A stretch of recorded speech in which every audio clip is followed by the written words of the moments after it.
Hello everyone, welcome back to another video. So it is time to come back to a lovely little series here. The second to final actual Elden Ring thing that I plan on doing. It's at least a long-term video or whatever.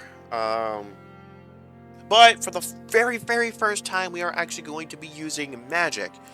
Also, we are using a America mod. There just is no UI mod that really fits what we're doing. You might say Ronnie, yes, but we're using Dragon Cult incantations. Um, I have used incantations before, but the only incantation that I've ever really used is outside of the obvious Flame Cleanse Me, Flame Grant Me Strength, and Blood Flame Blade. I have only used Golden Vow. So this is going to be the first time that I will be using magic in any Souls game, and almost purely magic as much as I can. Now we are gonna go with Samurai here. So I just chose America because Faith. Body type A, I guess. Then entered. We will name this Mr. Bean. We're gonna name this Mr. Bean because of the meme. Um, age doesn't really matter. Keepsake, we are going to. Hold on a second. Wow, you can start with the Golden Seed. Interesting. But we're gonna start with Crimson Amber Medallion.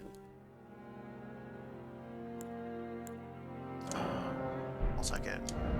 We actually should have the favorite here. We're just going to be using this one just because. Now, here's the reason why we're starting with Samurai. Our main weapon outside of, because at some point I don't think I can just like absolutely go ham with the magic, but at some point, I might have to use a melee, and when that happens, because a lot of the stuff that we need... Oh my goodness, I've never seen this UI before. Okay, this is the first time I'm using this mod. So anything y'all see, I will be seeing for the first time myself. But... there is a certain katana that we will be using at some point. Which is the Ice and Lightning Dragon. I believe it's called the Dragon Scale Katana.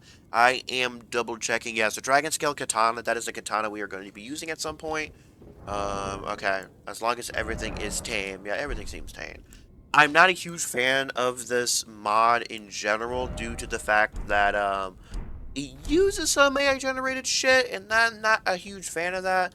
But the problem is, the stuff that does use it, being Melina, there's a Melina one, there is a Melania one, and there is a Ronnie one. All of those are SFW. There is not a clean UI mod that I like that is updated. That is updated to work with the DLC. That it has no NSFW stuff to it. Like, even the Bloodborne UI mod, which I really did like using, it's not updated. And the problem is, a lot of the items just are incorrectly labeled. It's just like, what the fuck? And because we're using some DLC spells, and we're using a DLC item being the rock heart, that's not going to be helpful, at all. So, we're just gonna purposely die here. You can beat him, but you don't really gain anything by defeating him. But also, the goal here is to defeat every main game Remembrance boss. I'm not gonna go through every single DLC boss trying to use magic or whatever. That's just not what I'm gonna do. I refuse to do that. So, instead, what we'll be doing is every base game, Remembrance boss will be required. Such a weird color. Okay. Also, if y'all would rather me use a more yellowish UI instead of Marika, if y'all would rather me use a Melina one, let me know in the comments below. But, you know, I'm trying to keep it to where this video doesn't get age restricted. I'm trying. But I don't want to go with the basic bitch UI. Oh, I would love it. Man, I wish the Bloodborne UI would get fucking updated. If only. But, the there are going to be a few exceptions to the Remembrance Boss rule. By the way, y'all will be seeing a bunch of jump cuts after this early section. But first off, Margit the Fell Omen, we are not going to be able to do anything. Ronnie as well, it'll be the three Remembrance bosses that we are not going to be able to do our Dragon build defeating for is Margit the Fell Omen, Radahn, and Renala. Because I believe Loretta does not have a Spirit Ash before when you meet Ronnie. But for now, we're going to be sticking with our Katana stuff. Now, as far as area progression goes, we're going to try to blast through... Oh, yeah, and also Astel the Naturalborn. Astel the Naturalborn is going to be another Remembrance boss that we are not going to be able to use a Dragon build for. Actually, no, we actually will be able to. We will be able to use one for him. We're going to have to kind of switch things up a little bit. But, also, in terms of our Spirit Ash summon, we're going to use Ronnie or Melina. One of the two. We're not going to use both at the same time. But from what I have experienced, an entirely different person updated the mod. So I don't really know which... I want a tank. And I know how to essentially turn Ronnie's summon into a tank. Melina just deals a fuck ton of damage. Which I do not want to happen. I want to be the one to deal most of the damage. But the useful bit about these NPC summons is, well, they regen. So they regen sometimes. But, of course, they're not invisible in any way, shape, or form. They can get one-shotted. But I want to carry the damage with the build that we're using. So that is a concern of mine. So I'm going to try to kind of temper it down a little bit. Another thing to keep in mind here is I am used to seamless co-op levels of health. Backstab. So in case I do not know, in seamless co-op, the bosses had like double the health. And they also had increased poise and whatnot. So when a lot of the times, just being realistic here, I would carry damage for Torchic, so I'm used to doing a lot more damage. But you know, that's not really the case. I have played a little bit on normal without Seamless Co-op being active, and I will be perfectly honest. The bosses feel like they have a lot lower health than what I am generally used to. So that's going to be kind of interesting. Now, also we are going to be skipping cutscenes or whatnot, not for bosses necessarily, but for everything else. But also something to keep in mind is if bosses are completely immune to lightning damage, we are going to be using the Dragon Scale Katana. That's what that's there for, because all of the Dragon Cult incantations are lightning based, and some bosses are either immune, well, not necessarily immune to lightning damage, but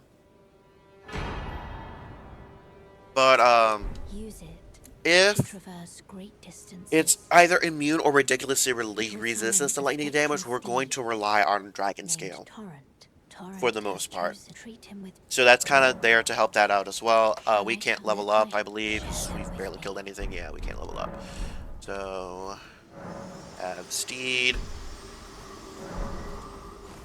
Alright though, now that y'all know the rules of everything, I'm going to let editing me really take over here.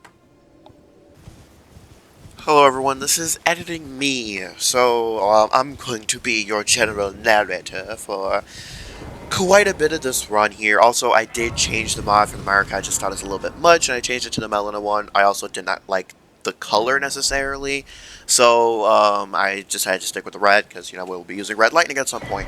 So we do grab a Sacred Tear here in a Wondrous Physic. I'm pretty sure that's how the name is pronounced. I think it's spelled a little bit weirdly, but the Wondrous Physic is not going to be absolutely important for our particular build, because normally the key part for using Wondrous Physic is the Crackstone Barb tier, I believe that's what it's called. It's the stance breaking one, which It's massive. So for this one, we are using the we're going to be eventually using the Cerulean Crystal tier, giving us some FP back, and we're going to be the big part of it is going to be the lightning damage buff that we're going to be getting because we are basically solely doing lightning damage, unfortunately. So, which man, we are like this is the most limited build that I've ever done. Also, we're gonna go ahead and grab Radagon's Source Seal here. Uh, over by the White Dragon, this is a pretty important area. That teleporter that I took will take you relatively close to here, so you don't have to just run strictly all the way there. The Radagon Source Seal is going to take over for a Crimson Amber Medallion for now. We will put it back on the Crimson Amber Medallion after Margit the Fell Omen, but also at that location we grabbed one half of the Dectus Medallion, and here we're grabbing two things. Another half of the Dectus Medallion, but the key part is Bloody Slash. Bloody Slash is one of the strongest Ashes of War, especially like early on. Especially for like lead related stuff, but I was also trying to test and see how durable and how much damage these summons were. This is a poor test here, but as you can see, they were not outputting that much damage. I definitely deal a massive bulk of the damage. I just need a tank to be there. I just need a tank to just tank everything while I, do my casting and whatnot, right? So I'm not too bothered. And then we go back to the original kind of first village you kind of popped up at, but you need to grab the Whetstone Knife in order to equip Bloody Slash. However, this is the only time that we will actually need it. We will not need the Whetstone again. However, though, after that, I know we're kind of speedrunning things a little bit, but we go ahead and we need the Noble Sorceress Ashes because that's going to be Ranni's exclusive thing. Again, I don't want to use Melina because Melina reduces max HP. She also has a healing spell, but it's just she reduces max HP, and I don't necessarily want that. So we're sticking with Ranni for this playthrough. But as y'all can kind of see, I deal a lot of damage and they don't. Ranni, of course, will be doing a little bit more damage because they're at least a little bit balanced. Because when they're together, they deal less damage. But you can summon one at a time and individually. But now I'm going to go ahead and get to Margit the Fell Omen boss fight. Alright, Sorcerer Rogier, let's see how this goes without a, I won't use a summon at first, at least. Oh, cool. But by the way, our armor is modded, so that is something to keep in mind. Also, normally I do Bernarl's thing in Crumbling Farm Azula. I will not be doing that in this playthrough. For the most part, because I'm gonna stay in Priestess Heart form.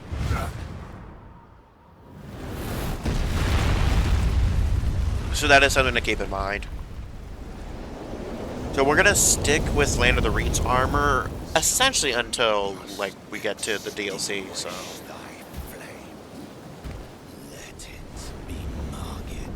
The Fell Omen.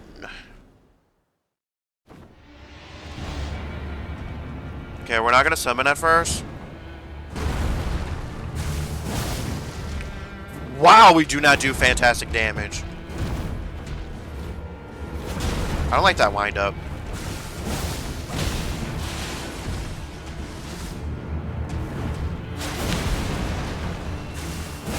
We do have to be a little bit careful. Crap. We're gonna take our Wondrous Flask.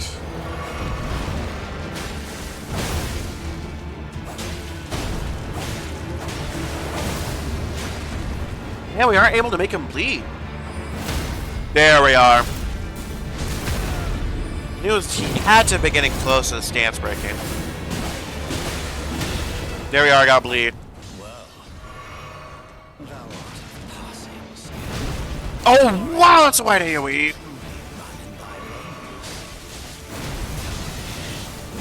Fuck, we missed. We do have to be a little bit careful here, because...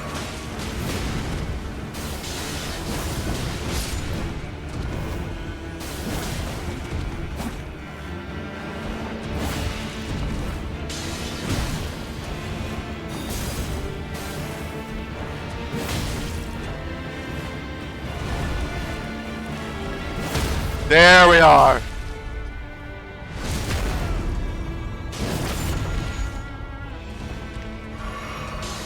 Oh! Fuck.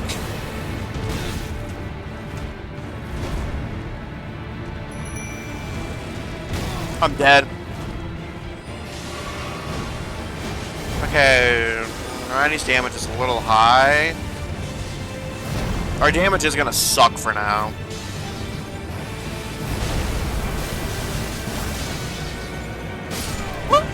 Okay. Okay. Under normal circumstances, I would have, under actual normal circumstances. Alright, hello everyone, this is back to editing me here. So now I'm going to be showing how I got Golden Scarab, because Golden Scarab is the next important thing we do need to grab.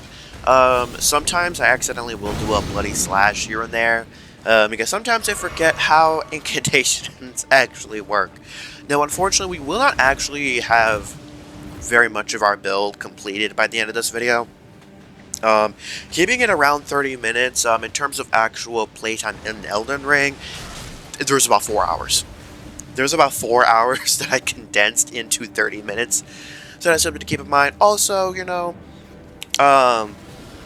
this is quite new, but also the build challenge thing is going to remain up for Destiny 2 until Act 3, Episode 3. So once Episode 3 of the Heresy starts, that's when I'll go through and see if, you know, anyone even posted something related to build challenge here. So I believe earlier on I showed where to get the Flame Cleanse Me. However, Flame Cleanse Me is basically required to get Dragon Scale, essentially, unless you have enough of those baubles that cleanse the buff for you. And also, our Uchigatana here is upgraded to +6. I believe that's how we've upgraded so far. Ranni's only +1. So that is something to keep in mind. When we get into realistic sort of situations, as far as where in the game I would normally be, we'll discuss that a little bit later. But Golden Scarab is something that you just have to have. You can get it extremely early on too, you know, after you get your Flame Grant Me Strength. As you can see, I do a bulk of the damage. As long as you have a Spirit Ash that can hold a little bit of aggro, Bloody Slash is an extremely solid way to go, if I'm being perfectly honest. Still a very, very strong thing. Once you go there, you're going to go back to where we got Radagon's Sword Seal. There is a dragon nearby. You need to hit it with a bleed weapon. A bleed weapon, you can have the Uchigatana, or you can get the Morning Star. Just a weapon that has bleed attached to it, because bleed is going to be that biggest source of damage. So that's what we're kind of doing here. You know, we're kind of drumming on this dragon. Oh, no diddy. That sounds a little bit... Ooh. But once we kill him, make sure you have Golden Scarab equipped. You can also eat a Gold Pickle Foulfoot, but Gold Scarab is a little bit easier to get consistently. So, it will also give us a Dragon Heart. We are not actually using Dragon Hearts here in this playthrough. We are using Lightning. We're using Dragon Cult incantations. Also, I did try a cheese that you could do for Loretta, which you would go over to this area. I might have done it wrong here, but you used to be able to go to this spot, quit out, and when you load it in, you would be... once you load it back in, she would just be standing there. I believe there is a similar glitch for the Living Failures in Bloodborne. However, there are glitches for Ludwig and Shadows of Yharnam, but you actually have to do that outside of the boss arena. So there's that. But unfortunately it didn't work, so we decided to whoop her ass normally. I just decided to show this boss, you know, whatever. However, from this point on, the next boss you will be seeing will be the actual boss that will give us the Dragon Scale. I am skipping Radahn here, as far as, like, showing Radahn or any other bosses that we had to fight in between then. It was just a long and arduous process, and, like, an hour and a half was spent on Radahn alone. So, that being said, though, usually I would go on the path to beat Queen Rennala first, before Radahn, because I did it with only 2,000 slots, and that was horrible. So having that third talisman slot is extremely useful. Also, our goal at the end of this, by the end of me deciding to end the recording for this video, was to get our vigor up to level 40. Level 40 vigor is when you need to stop having the Radagon Sword Seal equipped. That's when you should take it off. Even if you should have the Crimson Amber Medallion on instead, because this is going to flat out increase your health, while Radagon Sword Seal is going to kind of interrupt things. Also, the reason why we're doing so much damage here with Ranni is because I did upgrade her once, and her attack really jumps up, and that's something that I was a little bit worried about. But this boss is a pain in the ass. He can two-shot me. Consistently two-shot me. If I were to be running my normal setup, he would not be able to, because usually by the time I get to Radahn, I start swapping to Cleanrot armor, but I just didn't want to farm for it. Also, we just want to stick with the basic armor until we can get to the DLC, get the cultist armor, the dragon priestess armor. That was something that I really did want to go ahead and get. Also, along the way, you can, from EG, you can get somber smithing stones 1 through 4, and kind of ironically enough, by doing what we were doing, we ended up finding somber smithing stone 5 and 6, I believe, so that our dragon skin, when we get it, will end up being upgraded out the wazoo. So after this boss, you're going to notice a pretty drastic increase in damage. Also, in terms of area progression, I do not recommend you do Caleb before finishing Liurnia. I do recommend you finishing Liurnia, defeating Queen Rennala. Also, normally speaking, I'm pretty sure you're not supposed to be able to summon a Spirit Ash multiple times after they die. But I had this one, I was like, fuck it, I just need this weapon. For the future, will I be doing this? No. When Ranni's dead, she is dead. Which will most likely result in my death. But yeah, when she dies, it'll be permanent in actual boss remembrance bosses. Also, sometimes an issue I was running into sometimes was severe lags. But we got Dragon Scale Blade here. We won't unfortunately be able to do any necessary spells. I'm not increasing my vigor above 40. That's something that won't be happening. Endurance is really only important for Dragon Scale specifically. And so here we're going to be trying to grab a Lightning Cracked Shroud here. So how you kind of do what I'm doing is, when you reach the Dectus lift, you're going to turn around, go back out the door you came in, and immediately go to take a hard left. You'll run up a little pathway, and you're going to want to follow a similar deal that I'm doing, however a little bit better, because Madness is a pain in the ass. Something also to mention here is, also I got Madness a little bit further, because again, I'm not usually wearing this armor. Which is kind of unfortunate, because we're not going to be getting Bernal's armor in this playthrough, because we are largely going to be using the Dragon Priestess set, which we will be obtaining way before we get, where we would be getting Bernal's armor. Cleanrot armor is a really good midway point, if you want to stay at a medium load. So yeah, usually I go from Land of the Reeds to Cleanrot, which Cleanrot can carry you quite a long way, and then from Cleanrot I go to Bernal's armor set. That's how I usually go about it. Now, do keep in mind, when we get up here, there will be an NPC invasion. You can touch the Grace without having to really fight him. He's a pain in the ass without Bloody Slash, or, specifically with Dragon Scale. Dragon Scale's art, its art takes a little while, the Ash of War takes a little bit of a while to actually do its thing, and it's extremely close range, so it's not necessarily worth doing it if an enemy is on your case. It's usually a way to apply a buff, if anything else. I will say there is a regular lightning version of this, so you can put on the Nagakiba, and the Nagakiba version does have a little bit more range. But yeah, you'll see me kind of attempt to fight this dude at first, but then I was like, fuck it, never mind. Madness is one of the worst debuffs to deal with, because Scarlet Rot you can cleanse pretty easily. Madness is just a fat yikers. Now, as far as, again, let me remind you, as far as Shadow of the Erdtree goes, I will only be fighting Bale if possible. I will be trying to avoid literally every single boss except for Bale. Because I believe Bale is required for the Priestess Heart. Even Bale will not be giving us anything necessarily for spells. That being said, Plastidouciax and Fortisax will be giving us spells.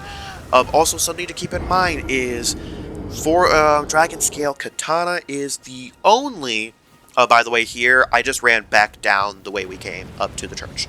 Now, Dragon Scale, interestingly enough, dragons are completely well, not completely, but they are resistant to slash damage. Every single one is. Dragon Scale has a damage buff against dragons, making it the only slashing weapon that has negligible, like, it's negligible meaning it doesn't do less damage against dragons specifically. So, like, Moonveil has a 20% less damage against dragons. Dragon Scale would bring it up to 0. Right? So, yeah, if Dragon Scale did not have the damage buff against dragons, it would also do less damage to them. I wish it was actually a little bit stronger against dragons, because I believe dragons are also resistant to lightning damage. So that's going to be a problem. Now, our main spell, though, is going to be Frozen Lightning Spear.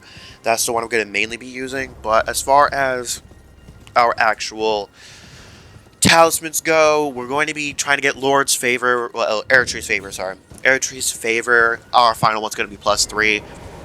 Then our second one is going to be Lightning Scorpion Charm. And then our third one's going to be Radagon's Radagon Icon.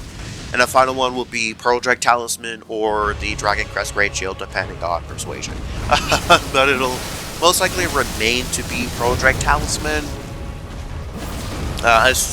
Maybe if we get in the DLC, +3 maybe, I don't know. As long as you have +2, I don't really care. I decided to go with Radagon's Icon over anything else because I do want that casting time to be increased. If there is a better version of Radagon's Icon, then I will definitely be trying to go for that. But to my knowledge, I don't know of one. Now, here we're going to get the Green Turtle Talisman, because the strategy that I'm going to be using if I run out of magic or whatever, is jump attacking. Jump attacking and, like, jump and heavying is, it builds up a lot of poise. But it does eat up a fuck ton of stamina, and I don't want to have to upgrade my stamina too often, so that's what Turtle Talisman is for. So yeah, stance breaking, that sort of a thing. That sort of a thing. Also, lightning damage does scale off of Dex and Faith. I believe it scales off of Dexterity specifically, but we're going to be trying to upgrade our Dexterity anyways. We're not going to be upgrading it too much necessarily, but we're going to be upgrading a decent amount because Dragon Scale does scale off of it. We'll at the very least be hitting the soft cap for it. Now, of course, keep in mind, we're going to be doing a crap ton of damage here, mostly due to the fact that Dragon Scale is extremely high. I forgot to swap to Golden Scarab, unfortunately, before, killing the boss, but we're leveling it up quite a lot faster than you normally would because we have Golden Scarab, but also, like, our Dragon Scale is, like, a little bit higher than what it would normally be. By the way, I did all of this while avoiding going to Lindell or Volcano Manor or, like, pretty much Liurnia. It was the farthest north on the map that I have been. Well, I did not use the Grand Lift of Dexys either. All this was done that way, which is kind of insane. If we would have Moonveil, Radahn would have been, like, infinitely easier because we could have gotten, like, that should upgrade it massively. We will come back to this area to grab Radagon's Icon, but for now, I just decided to go just straight to Queen Rennala. We are going to need, there's a chest in her boss arena that, you have access to after you beat it, but we are going to need that item to finish Ranni's questline. I just like finishing the questline. I'm not really going to be showing the end of the questline here. You can check out my Torchic and I Seamless Co-op playthrough. I will also not be showing Iron Fist Alexander's quests either. The only time y'all will actually be seeing him is for the Fire Giant fight itself, but y'all will not be seeing him outside of that. That's just because both of those quests, I just enjoy doing them, but they are not impactful to this playthrough really at all. However, I will be showing Igon's quest, because like he's related to the quest, right? He's related. Plus, the iconic Curse You Veil is absolutely fantastic. Um, I did get a little bit annoyed with this fight because it got a little annoying trying to find the one that was had the like the yellow glow, or I'm sorry, the golden glow around her head, because it's not particularly bright necessarily if you're super far away. Like sometimes it's a little bit difficult to tell. And I kind of wish that the Go Glow like either stayed in the center or moved to the outskirts, because after the second one, it takes me quite a bit of time to find the final one.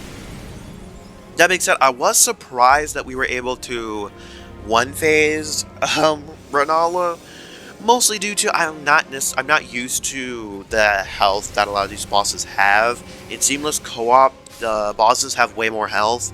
Uh, I will say the one exception to this, it feels like, is Radahn was drastically harder outside of Seamless Co-op, and the big reason for that is with Radahn, you have no room for error. Essentially, you get two-shotted.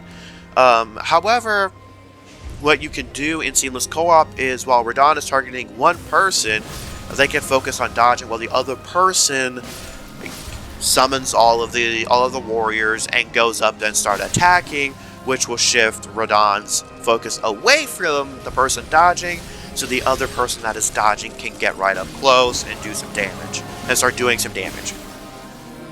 So that was something that was extremely nice. Now I will say Frostbite is an interesting effect. It does not actually do as much damage as Bleed does, and Frostbite, when it is active, will increase the damage that physical damage does to, well, actually no, I don't think it's just physical damage. It will increase the general damage that the boss will take, if I remember correctly. If I am wrong about that, let me know in the comments below. I've never actually like used Frostbite for an entire playthrough. I've never really necessarily built into it either. It's a similar situation as to Lightning. I think the only time I realistically ever really used Lightning was pre-Moonveil, before I really starting using it. I think it was for Elden Beast, because the Elden Beast actually does take more damage from lightning attacks because it's in water. There's an interesting details: if bosses are in water, then you know they take more damage from lightning. Also, don't ask me about the lore of this cutscene because I'm not really sure or familiar. Both Torchic and I agree that this game has one of the most confusing things of lore to really try to figure out. And she's beaten this game a couple times. I'm actually, it's like 3 or 4. But mostly in Seamless, I think only in Seamless Co-op with me, but I think she might have been in solo herself. But she's just watched me beat Bloodborne and Dark Souls 3, and she understands the story of both of those a lot more than both of us combined understand Elden Ring. I will say Dark Souls 3 is probably the most straightforward, because Bloodborne is confusing without DLC. Bloodborne is confusing as fuck without DLC, I'll be perfectly honest. So yeah, as you can see here, I jump attack quite a bit. I think I actually jump in light. I don't remember if I jump in heavy. Also, this particular, what is something interesting and kind of useful here is Dragon Scale's Ash of War actually does do a decent chunk of poise damage. It actually does a lot of poise damage, which is kind of interesting considering how close range it was. But before I was using Moonveil, I would use the regular Lightning Ash of War, put it on the Nagakiba, and I would use that to stance break. Because it's actually pretty good. If you want to really kind of optimize that particular thing, I would really suggest jump attack once, do the Ash of War, jump attack again, do the Ash of War. I would do it like that. if you can't consistently, if somebody else is not holding boss's aggro, however, if something else is holding the boss's aggro, then you can do the jump attack twice and do the Ash of War, because that'll help you regain a little bit of stamina. It was on that note, though, thanks for tuning in, and I will catch y'all on the flip side.